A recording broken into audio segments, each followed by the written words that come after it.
Saudara-saudari yang dikasihi Tuhan Yesus Kristus, selamat bertemu kembali dalam program Arus Hayat Voice. Tema kita kali ini adalah makna sejati Pentakosta. Pembacaan Alkitab kita ambil dari Kisah Para Rasul pasal 2 ayat 1. Ketika tiba hari Pentakosta, semua orang percaya berkumpul di satu tempat. Kemudian kita baca Imamat pasal 23 ayat 15 sampai 16. Kemudian kamu harus menghitung mulai dari hari sesudah Sabat itu, yaitu waktu kamu membawa berkas persembahan unjukan, harus ada genap 7 minggu sampai pada hari sesudah Sabat yang ke-7, kamu harus hitung 50 hari. Lalu kamu harus mempersembahkan korban sajian yang baru kepada Tuhan. Demikianlah firman Tuhan, saudara-saudari yang dikasihi oleh Tuhan Yesus Kristus. Kata Pentakosta berarti ke-50. Inilah hari ke-50 setelah kebangkitan Tuhan, yang dihitung mulai dari hari kedua setelah hari raya Paskah saat Tuhan disalibkan, dengan 7 minggu yang ada di tengahnya. Ini adalah penggenapan hari raya 7 minggu yang juga disebut Hari Raya Menuai, yang dihitung mulai dari hari persembahan seberkas tuaian yang pertama yang matang lebih dulu sampai pada hari setelah Sabat yang ke-7. Berkas tuaian yang pertama dipersembahkan kepada Allah, itu melambangkan Kristus yang bangkit, yang dipersembahkan kepada Allah pada hari kebangkitannya, yaitu sehari setelah hari Sabat. Sejak hari itu sampai hari Pentakosta itu tepat 50 hari. Hari Raya Menuai melambangkan kenikmatan atas hasil berlimpah yang dibawakan oleh Kristus yang bangkit. Hasil berlimpah ini adalah roh yang Allah muhid dari Allah Tritunggal, yang telah melalui proses, yaitu berkat Injil yang Ia berikan kepada umat pilihannya, supaya mereka bisa menikmati Kristus yang al-muhid sebagai tanah permai mereka. Ini menandakan dengan menerima roh yang limpah lengkap pada hari Pentakosta, orang-orang beriman bukan hanya telah memasuki tanah permai, tetapi juga telah berbagian di dalam kekayaan berlimpah dari Kristus yang al-muhid di dalam kebangkitan dan kenaikannya sebagai bagian penuh dari Allah di dalam ekonomi perjanjian barunya. Pentakosta sangat erat hubungannya dengan tuaian. Penuaian hasil yang kaya dari tanah permai itu. Menurut Imamat pasal 23, berkas hasil yang pertama dari penuaian itu dipersembahkan kepada Tuhan sebagai persembahan unjukan pada hari sesudah Sabat. Nah, di dalam perjanjian lama, ketika tuaian itu dituai, seberkas hasil yang pertama dari tuaian itu dipersembahkan kepada Allah.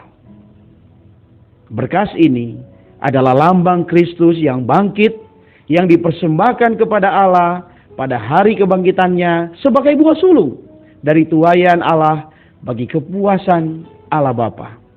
Jadi, Pentakosta sebenarnya mengacu kepada tuaian, dan bahwa tuaian itu melambangkan kenikmatan terhadap kelimpahan dari Kristus yang bangkit. Hasil yang limpah ini sebenarnya adalah roh yang al-muhid. Lalu, apakah yang terjadi pada hari Pentakosta? Pada hari itu terjadi pencurahan roh yang al-muhid. Roh ini adalah hasil yang limpah dari Allah Tritunggal yang telah melalui proses yang diberikan oleh Dia kepada umat pilihannya sebagai berkat sejati dari Injil. Mengenai ini, di dalam Galatia pasal 3 ayat 14 mengatakan, Yesus Kristus telah melakukan hal ini supaya di dalam Dia berkat Abraham sampai kepada bangsa-bangsa lain, sehingga melalui iman kita menerima roh yang telah dijanjikan itu. Ini menunjukkan bahwa berkat unik Injil itu bukan surga, juga bukan pengampunan dosa-dosa. Berkat unik Injil adalah roh itu, yaitu roh yang al-muhid dari Allah Tritunggal yang telah melalui proses. Roh ini adalah berkat Injil yang diberikan kepada kita, supaya kita dapat menikmati Kristus yang al-muhid, yang adalah perwujudan Allah Tritunggal sebagai tanah permai kita. Penerimaan mereka terhadap roh yang limpah lengkap pada hari Pentakosta menunjukkan bahwa mereka bukan hanya telah masuk ke dalam tanah permai itu, bahkan mereka berbagian di dalam kelimpahan yang limpah lengkap dari Kristus yang al-muhid di dalam kebangkitan dan kenaikannya sebagai bagian penuh Allah yang diberikan di dalam ekonomi perjanjian barunya. Kita tidak boleh mengabaikan kenikmatan terhadap Kristus sebagai tuayan. Ada beberapa orang mungkin ingin menjadi seperti Maria yang bertemu dengan Tuhan pada hari saat kebangkitannya. Atau setidaknya seperti murid-murid yang bertemu dengan dia pada malam harinya. Tetapi semua itu bukanlah kenikmatan yang penuh. Kenikmatan yang penuh terhadap Kristus sebagai tuayan ini sebenarnya adalah roh pemberi hayat yang al-muhid sebagai perampungan dari Allah Tritunggal yang telah melalui proses yang mencapai kita. Hal ini terjadi pada saat dia sebagai kepala gereja mencurahkan dirinya ke atas tubuhnya sebagai roh ekonomikal pada hari Pentakosta. Kesimpulannya, ketika roh ekonomikal dicurahkan ke atas tubuh Kristus pada hari Pentakosta, kenikmatan terhadap Kristus itu menjadi limpah lengkap sebagaimana yang dikatakan Paulus di dalam Filipi pasal 1 ayat 19, yakni suplai yang limpah lengkap dari roh Yesus Kristus. Dan roh ini adalah berkat Injil. Dan berkat Injil ini adalah Allah Tritunggal yang telah melalui proses untuk menjadi roh pemberi hayat yang al-muhid yang mencapai semua kaum beriman. Inilah kenikmatan yang limpah lengkap terhadap Kristus di dalam kenaikannya, dan inilah makna yang sejati dari Pentakosta. Oh, haleluya. Amin. Mari kita berdoa. Tuhan Yesus, kami mengucap syukur karena Engkau telah mencurahkan dirimu sebagai roh pemberi hayat yang al-muhid.